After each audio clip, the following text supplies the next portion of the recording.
मैं हूं दुष्यंत सोनी, आपका इंग्लिश ट्यूटर। अभी ज़्यादा अच्छा है कि आप घर पर रहें और सुरक्षित रहें।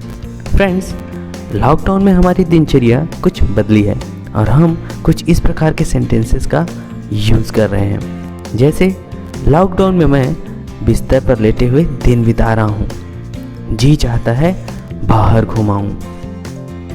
कुछ तो कोरोना और कुछ लॉकडाउन के कारण लोग परेशान हैं। कोरोना काल में उसकी खराब स्थिति देखते हुए मैंने उसकी मदद की। आइए देखते हैं इस प्रकार के सेंटेंसेस का ट्रांसलेशन हम किस प्रकार करते हैं।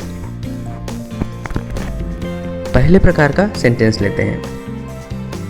लॉकडाउन में मैं बिस्तर पर लेटे हुए दिन बिता रहा हूँ। ट्रांसलेशन होगा, lying in the bed I am passing my days. इसी प्रकार से दूसरा उदाहरण लेते हैं। पेड़ पर बैठकर वह डाली काट रहा था। Sitting on the tree he was cutting the branch. इस प्रकार के वाक्यों में दो क्रियाएं होती हैं।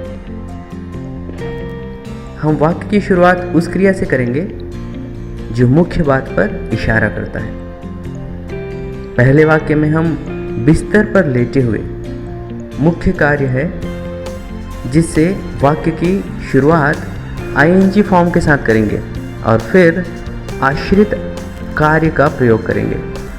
दूसरे वाक्य में भी हम वाक्य की शुरुआत मुख्य कार्य से किए हैं, फिर आश्रित कार्य का प्रयोग किए हैं।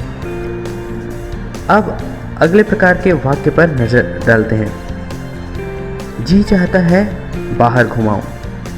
अभी शायद सबका मन यही कर रहा होगा, तो देखते हैं इसका ट्रांसलेशन किस प्रकार से किया जाता है।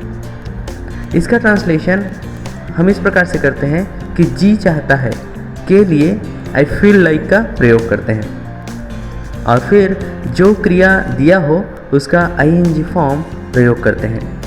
तब ट्रांसलेशन हो जाता है I feel like wandering outside. इसी प्रकार एक और उदाहरण लेते हैं। जी चाहता है मैं आसमान में उड़ूं। I feel like flying in the sky। अगले प्रकार के वाक्य पर अब नज़र डालते हैं। कोविड काल में उसकी खराब स्थिति देखते हुए मैंने उसकी मदद की।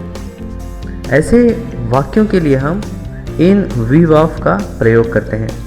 तब ट्रांसलेशन हो जाता है I helped him in view of his bad situation in Covid period. एक और उदाहरण लेते हैं। उसकी योग्यता देखते हुए उसने उसे नौकरी दी।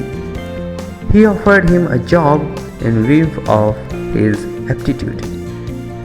अगली तरह का वाक्य देखते हैं अब। कुछ तो कोरोना और कुछ लॉकडाउन के कारण लोग परेशान हैं। ऐसे वाक्यों के लिए हम पार्टली या व्हाट विद का प्रयोग करते हैं। तब हमारे पास ट्रांसलेशन हो जाता है partly because of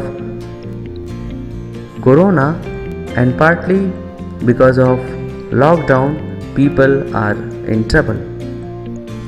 इसका ट्रांसलेशन हम what with का प्रयोग करके भी इस प्रकार से करते हैं। what with corona and what with lockdown people are in trouble।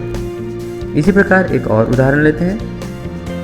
कुछ तो बेईमानी और कुछ भ्रष्टाचार के कारण भारत पिछड़ा है। What with dishonesty, what with corruption, India is backward। या partly because of dishonesty, partly because of corruption, India is backward। चलिए दोस्तों, अगले वीडियो में हम फिर मिलते हैं कुछ नए और रोचक इंग्लिश ट्रांसलेशंस के साथ। Thank you very much.